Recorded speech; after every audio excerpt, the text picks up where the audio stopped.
Covid महामारी के खिलाफ जंग में अब प्रदेश सरकार हर जिले में विशेषज्ञ चिकित्सकों की मदद लेने की पहल शुरू की है।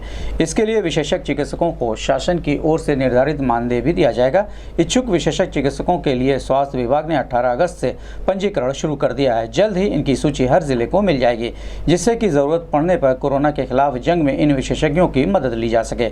ये जानकारी देते हुए सीएमओ डॉक्टर श्रीकांत तिवारी ने बताया कि शासन की इस योजना से जुड़ने वाले विशेषज्ञ चिकित्सकों को 15 दिनों की सेवा के लिए 75,000 रुपए का मानदेय दिया जाएगा। साथ ही प्रधानमंत्री गरीब कल्याण पैकेज के तहत बीमा योजना का लाभ भी दिया जाएगा। सीएमओ ने बताया कि ड्यूटी के दौरान चिकित्सक को पीपीई किट और अन्य जरूरी उपकरण भी उपलब्ध कराए जाएंगे। एक्टिव क्वारंटीन में रहने वाले और भोजन की व्यवस्था भी स्वास्थ्य विभाग करेगा। इसके अलावा सेवा के सम्मान में प्रशस्ति पत्र भी प्रदान किया जाएगा।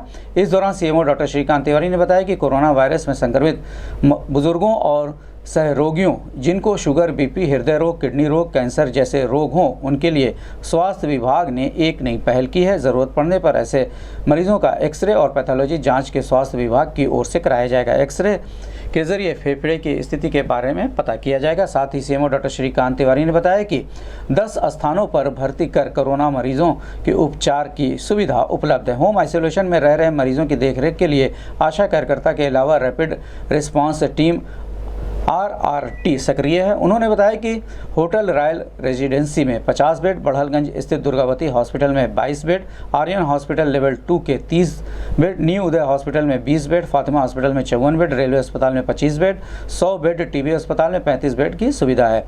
बीआरडी मेडिकल कॉलेज में लेवल 2 एवं 3 के 200 बेड, होप पेनेशिया हॉस्पिटल में 72 बेड और स्पोर्ट्स कॉलेज के लेवल 1 के 200 बेड की सुविधा मौजूद है। साथ ही सीएमओ डॉक्टर श्रीकांत तिवारी ने गोरखपुर न्यूज से बात करते हुए बताया कि होम आइसोलेट मरीजों को चिकित्सकीय आवश्यकता अनुसार पल्स ऑक्सीमीटर दिया जाएगा। इस उपकरण से शरीर में ऑक्सीजन के स्तर का पता चलता है। स्वास्थ्य विभाग ने इसके लिए 1800 पल्स ऑक्सीमीटर मांग रहे हैं। इसके अलावा कोरोना मरीजों के घर पर मेडिकल किट भी भेजी जाएगी। इसमें 1 सप्ताह की दवाइयाँ रहेंगी। इसके अलावा अब सप्ताह में 5 दिन शहरी क्षेत्र में कोरोना संक्रमण की जांच होगी। सीएमओ डॉक्टर श्रीकांत तिवारी ने बताया कि कोरोना मरीजों के घर मेडिकल किट भी भेजी जाएगी। इसके आगे की दवा के लिए संबंधित क्षेत्र की आशा कार्यकर्ता का मोबाइल नंबर उपलब्ध कराया जा रहा है। उन्होंने बताया कि शहरी क्षेत्र के सभी 22 शहरी स्वास्थ्य केंद्रों पर अब से बुधवार और शुक्रवार को छोड़कर बाकी सभी दिनों पर कोरोना की जांच की सुविधा उपलब्ध करा दी गई है। प्रयास है कि होम आइसोलेटेड सभी मरीजों को बेहतर सुविधा दी जाए, लेकिन अगर किसी प्रकार की कोई कमी रह जाती है तो कोरोना के लिए बने इंटीग्रेटेड कोविड कमांड सेंटर को सूचना देकर सुविधाएं प्राप्त की जा सकती हैं। इस संबंध में गोरखपुर से बात करते हुए सीएमओ डॉक्टर श्रीकांत तिवारी ने कहा,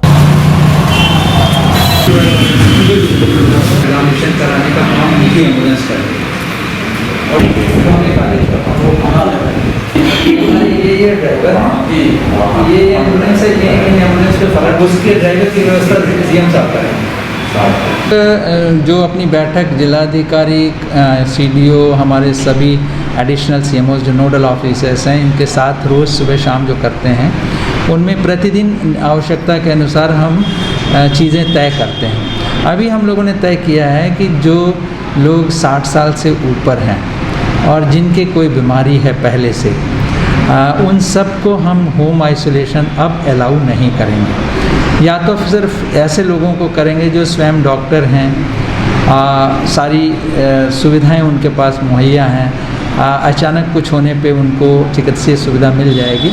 उनके अलावा बाकी लोगों को हम अपने उसमें स्पोर्ट्स कॉलेज के L1 फैसिलिटी में ले आएंगे। वहाँ पे हमने व्यवस्था कर ली है। वहाँ हम ब्लड टेस्ट उनका कराएंगे। ब्लड में कुछ खास जांचें होती हैं जिससे ये पता लगता है कि कोरोना से संक्रमण की गंभीरता क्या है। वो जांचें कराएंगे। वहाँ उनका एक्सरे चेस्ट कराएंगे और इन दोनों चीज़ों को देखने के बाद हम उनको जिस हिसाब से उन्हें ट्रीटमेंट देना है, या हो सकता है उनमें कुछ ऐसे हों जिन्हें हमें L2 फैसिलिटी या L3 फैसिलिटी में शिफ्ट करना पड़े। अकॉर्डिंगली हम उनको L2 L3 में शिफ्ट करेंगे और या वहाँ पे इलाज हो सकता है तो हम उनका इलाज वहाँ शुरू करेंगे और वहीं रखेंगे और एकदम ठीक ठाक होने के बाद फिर हम उनको घर भेजेंगे। इससे क्या होगा कि मॉर्टेलिटी काफ़ी कम हो जाएगी। जो घर में होते हैं, आने में डिले हुआ या उन्हें समझ में नहीं आ रहा कि उनकी बीमारी की गंभीरता बढ़ रही है, क्योंकि वो डॉक्टर तो है नहीं, तो वो चीज़ अवॉइड हो जाएगी। और इस दिशा में हम लोग काम कर रहे हैं। हम लोग 52 लोगों को शिफ्ट भी कर चुके हैं, वो अपने L1 में रखे हुए हैं और वहाँ उनका ब्लड टेस्ट भी हो गया है, एक्सरे भी हो गया है।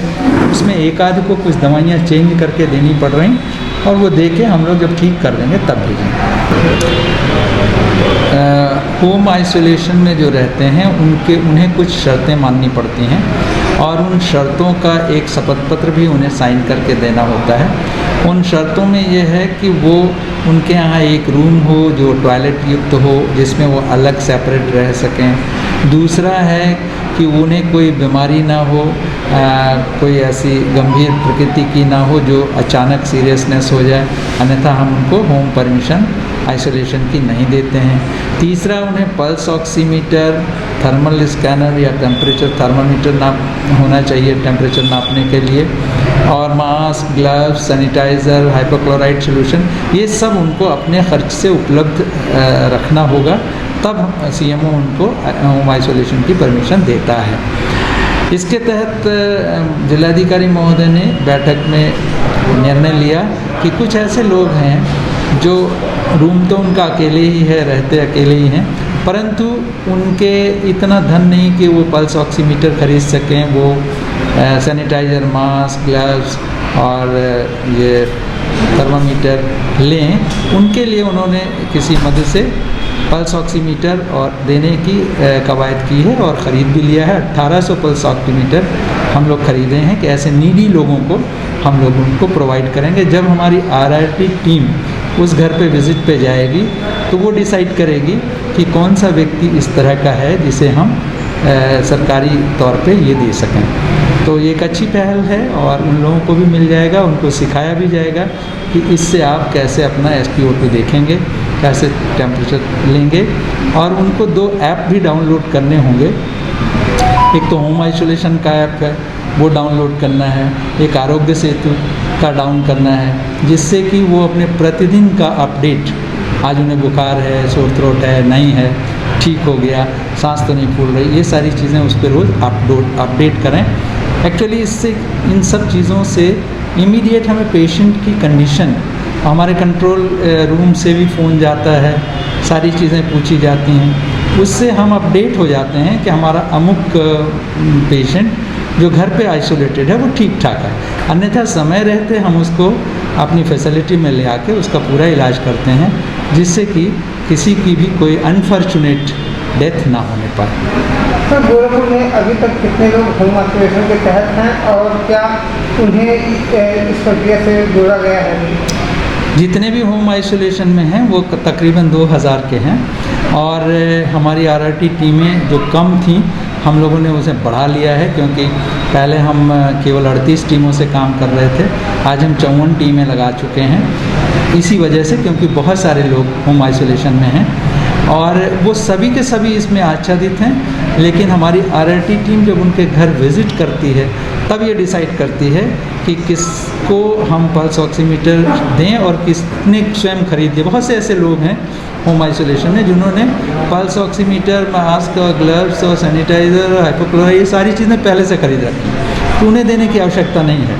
ये ऑन द स्पॉट वो तय करके उनको देते हैं। कोविड में प्राइवेट डॉक्टर्स से हमने अपील किया है कि अगर हमें कोई पीडियाट्रिशियन, फिजिशियन, एनेस्थेटिस्ट जो हमारे L2 हॉस्पिटल में काम करना चाहते हैं तो 15 दिन के लिए हम उनको 75,000 रुपये देंगे, 5,000 रुपये पर डे, और उनको एक्टिव क्वारंटाइन के लिए होटल में हम व्यवस्था करेंगे, जिससे कि एक्टिव क्वारंटाइन में वो घर नहीं जाएंगे। और इसमें अगर कोई तैयार होते हैं तो हमें उनको रखने की पावर दी गई है। तो हम सभी से अनुरोध करते हैं कि जो इस तरह के स्पेशलिस्ट हैं 3 कैटेगरी के, वो अगर हमारे कोविड हॉस्पिटल L2 में काम करना चाहते हैं तो अपना आवेदन करें। उनको 2 सुविधाएं उसमें और हैं। पहली सुविधा ये है कि अगर कोविड की ड्यूटी करते वक्त कोई अनफॉर्चुनेट इवेंट हो जाता है, कोई डेथ हो जाती है, तो 50 लाख प्रधानमंत्री की तरफ से जो 50 लाख का बीमा है उसमें भी वो आच्छादित रहेंगे। और दूसरा, जो हमको होटल में एक्टिव क्वारंटाइन कराएंगे वो सारा का सारा खर्चा सरकार वहन करेगी।